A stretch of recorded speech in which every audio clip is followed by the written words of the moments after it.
Hello guys, welcome to a channel learn homeopathy. आज हम start करेंगे एलोपेशिया के बारे में। एलोपेशिया मतलब क्या है? जो पार्शियल और कंप्लीट हेयर लॉस, उसको हम बोलते हैं एलोपेशिया। तो हेयर लॉस में भी पैची और डिफ्यूज। तो एलोपेशिया में क्या हो सकता है? जो हेयर लॉस होता है वो पैची होता है, मतलब एक एक जगह से हेयर लॉस हो जाता है। ठीक है, अभी हम देखेंगे एलोपेशिया का जो टाइप्स होता है। तो कितना टाइप्स का होता है, मतलब एलोपेशिया मतलब 3 टाइप्स का होता है।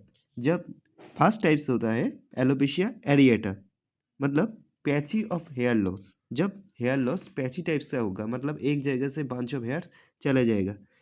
सेकेंड होता है एलोपेशिया टोटलिस, मतलब कंप्लीट स्कल्प हेयर लॉस, मतलब स्कल्प में जो कंप्लीट हेयर है वो लॉस हो जाएगा, तब हम उसको बोलेंगे एलोपेशिया टोटलिस। एंड थर्ड जो होता है वो है एलोपेशिया यूनिवर्सलिस, जिसको बोलते हैं लॉस ऑफ बॉडी हेयर, मतलब जब बॉडी हेयर निर्मूल हो जाता है तब देखा जाता है एलोपेशिया यूनिवर्सलिस। तो 3 टाइप्स एलोपेशिया हो गया, alopecia areata, totalis and universalis. अभी हम देखेंगे जो एलोपेशिया है उसका कॉज क्या क्या है। तो उसका मेन कॉज होता है हेरिडिटरी। जब कोई भी मेन और वोमेन के उसका फैमिली में भी एलोपेशिया का कंडीशंस है, उसका फादर का और मदर का, तब उसका 50 to 60% चांस है उसका जो सन है उसको भी एलोपेशिया देखने को मिल सकता है।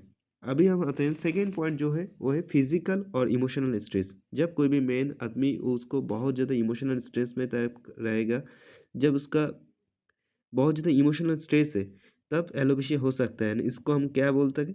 ये जो सिम्टम्स है जब इमोशनल टाइम में एलोपेशिया हो सकता है, इसको हम बोलते हैं टेलोजन इफ्लूवियम। एंड जो थर्ड जो कॉमन कॉज है वो क्या है?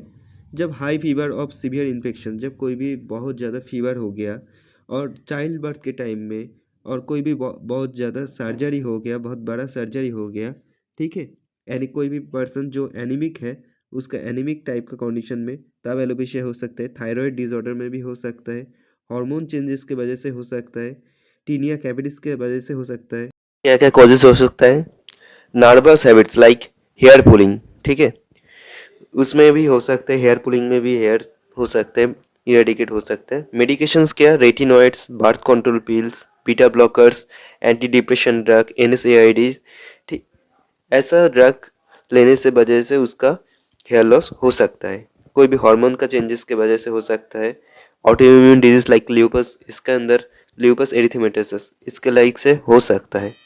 अभी हम आएंगे मेन जो सिम्टम्स, मेन जो पॉइंट है उसमें, जो हमारा जो होम्योपैथी में क्या क्या ड्रग हम लोग एलोपेशिया के लिए दे सकते हैं। तो फर्स्ट हम देख सकते हैं जो मदर हम लोग यूज़ कर सकते हैं वो है सिएंथस। और एलोपेशिया के लिए सिएंथस मदर्स बहुत ज़्यादा यूज़फुल हो सकता है। एंड इसके साथ और एक मदर आप लोग यूज़ कर सकते हैं जो है जैबोरेंडी मदर, ठीक है, वो एलोपेशिया के लिए और हेयर लॉस के लिए बहुत ज़्यादा यूज़ हो सकता है। अभी हम आएंगे पोटेंसी की तरफ। पोटेंसी क्या क्या यूज़ कर सकते हैं, कब यूज़ कर सकते हैं? तो फ्लूरिक एसिड कब यूज़ कर सकते हैं? जब hair fall after typhoid. Typhoid के टाइप बाद क्या होगा? पहले टाइफाइड के एक सिम्टम्स होता है, जो पेशेंट होता है उसका टाइफाइड होने के बाद उसका हेयर लॉस हो सकता है।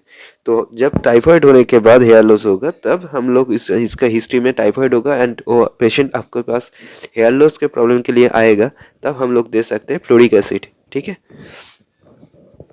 हेयर फॉल फ्रॉम ग्रीप और एग्जॉस्टिंग डिजीज। तो जब फॉस्फोरिक एसिड उसके अंदर बहुत ज़्यादा ग्रीप होता है, बहुत ज़्यादा एग्जॉस्टिंग डिजीज होता है, बहुत ज़्यादा वीक टाइप का होता है फॉस्फोरिक एसिड और एसिड ग्रुप, तो उसका 3x पोटेंसी में हम कब यूज़ कर सकते हैं? जब उसके अंदर जो हेयर लॉस हो रहा है एंड उसके अंदर बहुत ज़्यादा ग्रीप और एग्जॉस्टिंग डिजीज है, तब हम लोग यूज़ कर सकते हैं फॉस्फोरिक एसिड। डैंड्रफ की वजह से जब हेयर लॉस होगा, तब हम लोग यूज़ कर सकते हैं थूजा 30। थूजा हेयर फॉल के लिए बहुत ज़्यादा यूज़फुल है, बट थूजा यूज़ करने के पहले कॉन्स्टिट्यूशनली आपको थूजा देख, पेशेंट थूजा है कि ना, उसका देखने को पड़ेगा, ठीक है।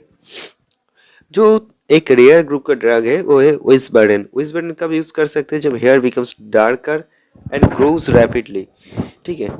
जब हेयर्स डार्कर हो रहा है एंड बहुत जल्दी रैपिडली ग्रो कर रहा है, तब हम लोग विस्बर्डन 200 दे सकते हैं। Hair fall from head and beard, जब हेड एंड बियर्ड से जब हेयर फॉल होता है, तब हम लोग क्या यूज़ कर सकते हैं?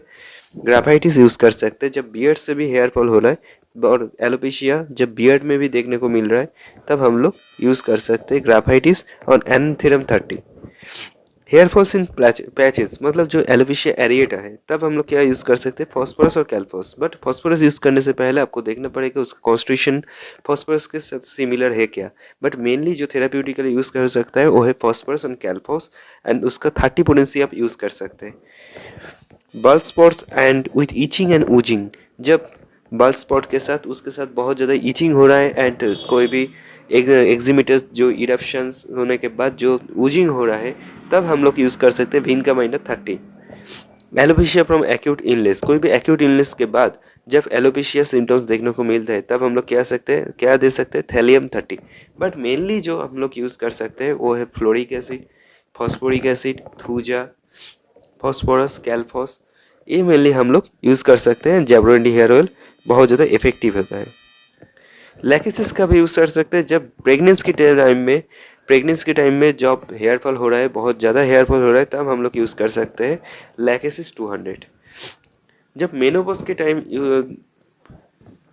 कोई भी मेनोपॉज होने के टाइम जो मतलब इनोपॉज मतलब जो 46-47 ईयर्स के टाइप कोई भी वुमेन आपके क्लिनिक में आके बोल रहा है कि जब उसका हेयर फॉल हो रहा है तब आप उसका एक बार कॉन्स्टिट्यूशनल चेक कर लेना वो पेशेंट बहुत ज़्यादा इंडिफरेंस है क्या और नहीं है तो क्या है। तो ये सीपिया दे सकते हैं आप लोग बट 200 में ज़्यादा नहीं 3 to 4 डोज देगा तो अब ठीक रहेगा, ज़्यादा बार रिपीट नहीं करना है।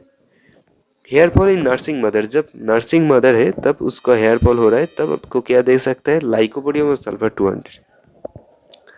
हेयर जब रफ टाइप का और मैटेड टाइप का हो जाएगा तब हम लोग क्या यूज़ कर सकते हैं बोराक्स, क्योंकि बोराक्स में एक सिम्टम्स है जो हेयर क्लूडेड टाइप और मैटेड टाइप का हो जाता है तब हम लोग बोराक्स यूज़ कर सकते हैं 30 में। हेयर फॉल आफ्टर हेडेक के बाद जब आपका बहुत ज़्यादा हेयर फॉल हो रहा है तब आप उसको नेट्रामिल 1 ml दे सकते हैं, ठीक है। एलोपेशिया स्पेसिफिक रेमेडी जो हम रेयर मेडिसिन यूज़ कर सकते हैं वो है पिक्स लिक्विडा 3x पोटेंसी में।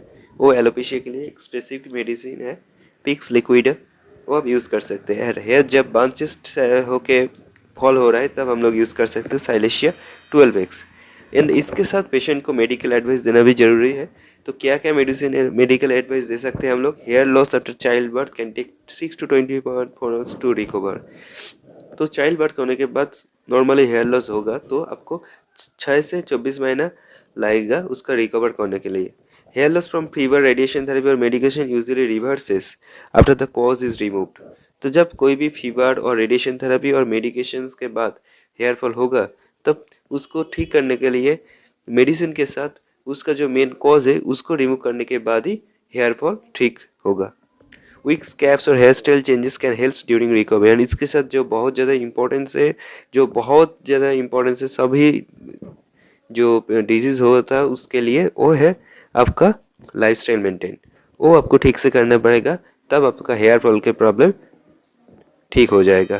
Please like and subscribe on channel and keep supporting us. Thank you.